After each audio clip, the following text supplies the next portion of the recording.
तो चर्चा लगातार जारी है। शांति प्रसाद भट्ट जी अपनी बात पूरी करें।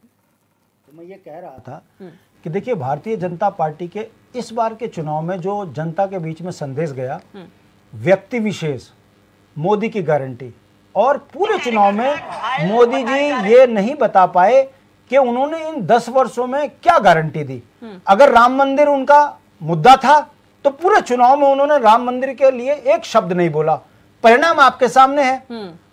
आप उत्तर प्रदेश में पिछड़ रहे हो, और अगर आपने 370 आपकी विकास की नीति थी, देश का मुद्दा था, तो फिर आप जम्मू कश्मीर से क्यों भागे? कहने का मतलब है कि भारतीय जनता पार्टी पूरे चुनाव में इस बात को लेकर कंफ्यूज रही कि उनके पास बताने के लिए कुछ था ही नहीं। अग्निवीर को उन्होंने उपलब्धि बताई, मुद्दा नहीं बनाया।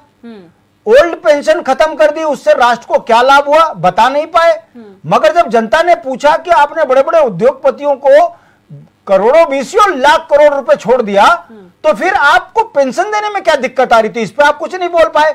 जब युवाओं ने सवाल खड़े करे कि 20 करोड़ लोगों को रोजगार देने की बात थी मोदी जी, आपने तो रोजगार खत्म कर दिए, इसको आप अपनी उपलब्धि क्यों नहीं बता पा रहे? तो मोदी जी इस पे भी कुछ नहीं बोल पाए। परिणाम आपके सामने है कि आज पहली बार देश के लोकतंत्र में कहीं ऐसा ना हो जाए कि भारत के प्रधानमंत्री जी चुनाव हार जाएं और उसके बाद फिर हारे हुए प्रधानमंत्री चुनाव जीत को प्रधानमंत्री बनाया जाए। कहने का मतलब है वही चीज आप उत्तराखंड में आ जाइए। उत्तराखंड में मैं पूछना चाहता हूं, हरिद्वार में किस उपलब्धि के साथ वोट लेकर ले रहे हैं?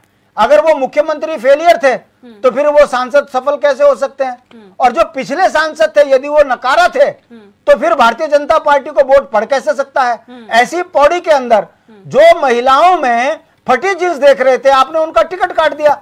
दूसरे जो उनको प्रत्याशी बनाया वो जनता से मिलना पसंद नहीं कर रहे थे, और वो जनता के आगे वादे कर रहे थे कि सिंगताली पुल मैं बनाऊंगा, बीन नदी का पुल मैं बनाऊंगा, वन कानून मैं चेंज करूंगा, किमसार मोटर मार्ग मैं बना के दूंगा, और टाइम टाइम फिस। कहने का मतलब है लोकतंत्र में एक संदेश इस चुनाव से गया है कि जो भारतीय जनता पार्टी 2.5 लाख 3 लाख वोट से आगे जाती थी, मोहन भागवत जी का पीछे जाना, चुनाव में एक शब्द ना बोलना, भारतीय जनता पार्टी के घमंडिया चेहरे को आईना दिखा दिया गया है। इसीलिए 7,000 5,000 वोट के अंतर पे है, और कहीं ये परिणाम निर्णयों में बदल गए और विपक्षी सत्ता में आ गए, तो जो काम इन्होंने 10 साल में किया है, एक एक का हिसाब वो सरकारें लेंगी जिन्होंने लोकतंत्र की हत्या करी है। मैं फिर भी कहूंगा कि 5 बजे तक इंतजार कीजिए। बुनियादी मुद्दों पे यदि देश की जनता ने अपने मत का दान किया है, तो भारतीय संविधान को मद्देनजर रखते हुए लोकतंत्र की यह जीत है। और एक व्यक्ति पूरे भारत में हावी होने का जो प्रयास कर रहे थे, यह उसकी हार होगी और लोकतंत्र की जीत होगी, ऐसा मेरा मानना है। उत्तराखंड के अंदर यदि भारतीय जनता पार्टी 5 सीट जीतती है, तो फिर सवाल खड़े होते हैं कि सांसद गोद लिए हुए गांव में विकास करे ना करे, वोट उन्हीं को पड़ेगा। उत्तराखंड के अंदर पलायन बदस्तूर जारी रहेगा, वोट इन्हीं को पड़ेगा। नौजवान बच्चों पर लाठियां चलेंगी, पढ़े लिखे नौजवान बच्चों को रोजगार नहीं मिलेगा, वोट इन्हीं को पड़ेगा। तो अगर ये बात है तो ये लोकतंत्र के लिए चिंता का विषय है।